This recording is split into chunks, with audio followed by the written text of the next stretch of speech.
Muito bem, bora lá para mais uma questão? Essa questão é uma questão da PUC do Paraná, do vestibular de medicina, e ele trata sobre a lei de Lenz, sobre a indução do campo magnético em espira por um ímã. Bora lá para a gente ver como é que é essa questão? Então vamos lá. No sistema físico mostrado a seguir, uma mola ideal tem uma de suas extremidades presa a uma parede e a outra a um bloco cúbico, que se encontra sobre uma superfície horizontal. Um ímã é fixado a uma das faces do bloco, com o seu polo norte voltado para uma espira condutora, fixa ao solo por uma base isolante. Inicialmente, o centro do bloco, tomado aqui como referência para sua posição, encontra-se em uma mesma vertical que o ponto P, e a mola, nessa situação, encontra-se relaxada.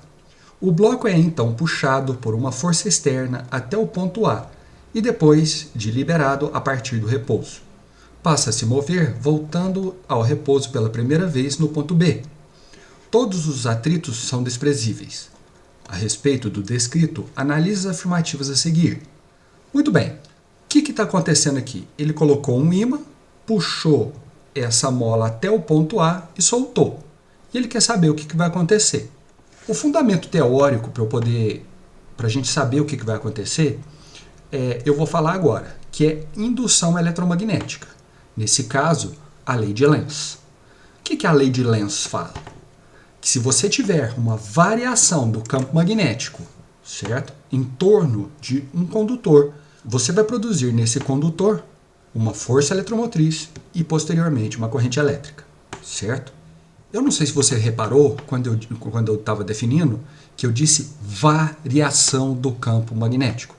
Se não houver variação do campo magnético em torno do condutor, não vai haver indução de corrente elétrica. Ficou claro isso? Não esqueça isso. Tá ok? Ficou claro? Você vai entender daqui a pouco. Acompanha aí. Como é que é a ordem que acontece para poder aparecer essa corrente elétrica e o que é a lei de Lenz? É assim, ó. Primeiro você faz a variação do campo magnético próximo ao condutor. Ele vai produzir nesse condutor uma indução de força eletromotriz no condutor. Aí você fala assim, força eletromotriz, lembra da pilha. Pilha tem 1,5 volts de força eletromotriz. É a tensão entre os polos da pilha, certo? E isso é um fenômeno que acontece quando você varia o campo magnético. É como se a espira se tornasse uma pilha. Se tem diferença de potencial, o que aparece? Uma corrente elétrica. Então você induz uma corrente elétrica. E essa corrente elétrica circulando no seu condutor vai produzir um campo magnético. Fechou? E esse campo magnético que vai aparecer na espira, ele vai se opor ao campo magnético que a induziu. Olha que doido isso. Então ela tem que ser contrária, o campo magnético produzido pela espira tem que ser contrário ao que o indutor fez. E apesar da espira não ser um ímã, ela vai produzir em torno dela um campo magnético como se fosse um ímã e vai interagir com o ímã que está induzindo ela. Olha que legal.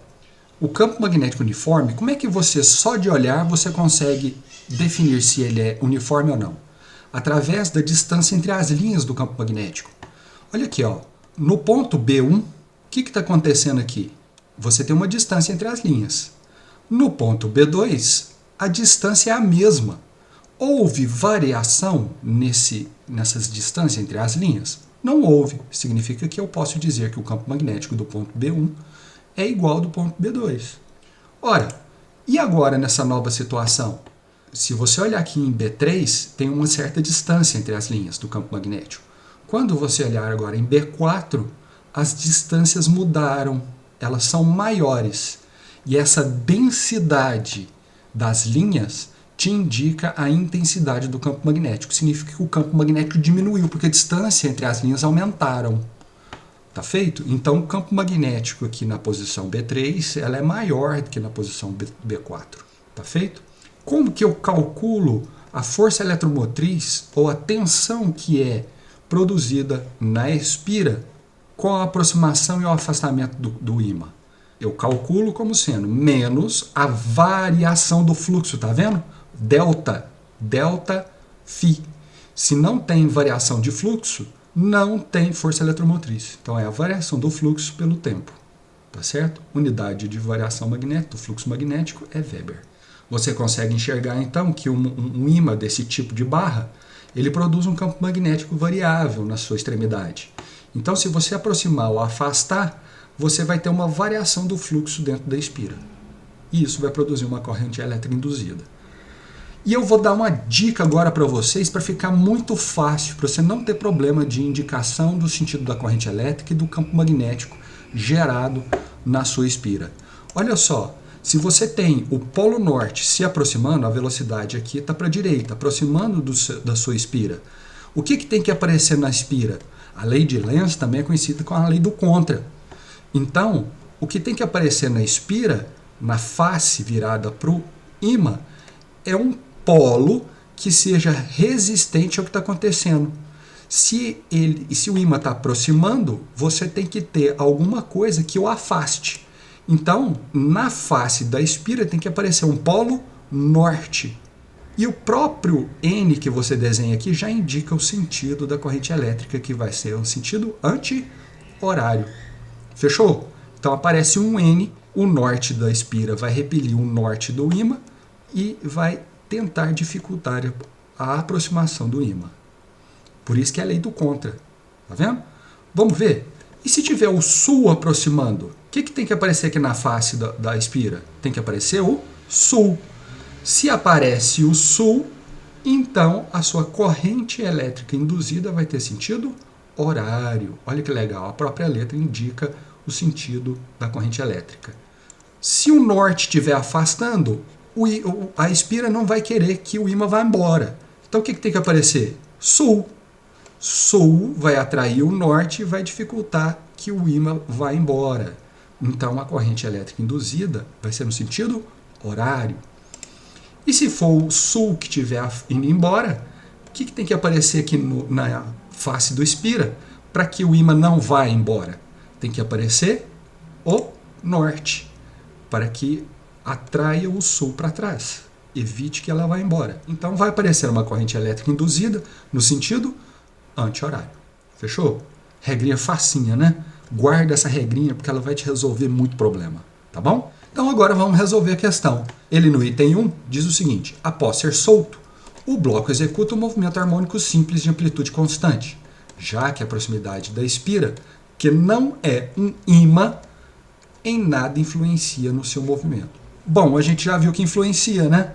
Na hora que o bloco quiser ir embora, como é o norte que está aqui, vai aparecer o sul na espira.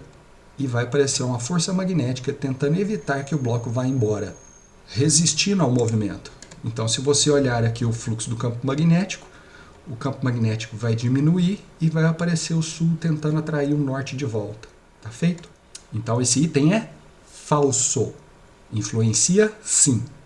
Ponto P é equidistantes do ponto A e do ponto B. Então, ele está falando que a distância entre B e P é igual entre A e P. Falso. Já falo de cara. Por quê? Porque essa força magnética que vai aparecer quando o bloco quiser ir embora, ela depende da distância. E qual parte desse movimento que está mais próximo da espira? Não é entre P e A do que entre B e P? Então a força magnética, quando ele estiver do lado de cá, ela vai ser menor, a interação da espira com o bloco. Então isso significa que a distância entre B e P não vai ser igual a P e A. Tá certo? Então tá aí a resposta. Então, item 1 e item 2, falso. Item 3. Após o bloco ser solto, sua aceleração é nula pela primeira vez em um ponto localizado à direita do ponto P. Então ele vai estar aqui, ó, entre P e A. Então a hora que a aceleração vai ser novamente zero. Olha só, gente, no movimento harmônico simples, se eu não tem a espira, só o bloquinho, o que vai acontecer? O sistema é conservativo, porque não tem atrito. Então, se você soltar, puxar o bloquinho e soltar, ele vai fazer um movimento harmônico simples eternamente aí, já que não tem atrito. E eu sei que nas extremidades, no ponto A e no ponto B, as velocidades serão zero, porque ele tem que parar para retornar. No ponto P, a velocidade vai ser máxima, Por quê? A gente sabe que a força elástica é uma força de resistência, ela resiste ao movimento sempre. Então o que acontece? Quando ele sai do ponto P, a mola vai estar freando o bloco, seja além de P ou antes de P. Então no ponto P a velocidade vai ser máxima. E a aceleração? A aceleração você vai olhar, força resultante é igual a massa vezes aceleração. Onde a força for máxima, a aceleração será máxima. Onde a força for mínima, a aceleração será mínima. Então bora lá. Nas extremidades, aqui no ponto A mola vai estar esticada no máximo. Então a força vai ser máxima em A. E no ponto B, a mola vai estar comprimida no máximo. Então, a aceleração também vai ser máxima em B e em A. E a aceleração vai ser quanto no ponto P? Vai ser 0. Por que ela vai ser 0? Porque a resultante é nula. A mola no ponto P não está nem esticada e nem comprimida. Então, isso significa que não tem força aplicada ali, não tem aceleração. Isso acontece quando você tem o seu bloco com a espira. Quando tiver espira, o que vai mudar? Vai aparecer essa força magnética aqui, ó. A força resultante igual a uma aceleração. A resultante entre essas duas forças, ela vai ser 0 antes do bloco chegar aqui no ponto P. Isso significa, então, que o equilíbrio vai estar à direita do ponto P. A única verdadeira é item 3. Bora lá? Resposta correta, letra A. Pessoal, se tiver ficado alguma dúvida, deixe aí nos comentários que a gente responde assim que a gente puder. Tá feito? Essa era a questão que eu queria trazer para vocês. Eu agradeço demais para quem chegou até aqui. Eu vou deixar alguns links na descrição e aí vocês continuem acompanhando a gente no canal. Tá feito? Um grande abraço para vocês e a gente se encontra no próximo exercício. Até mais. Tchau, tchau.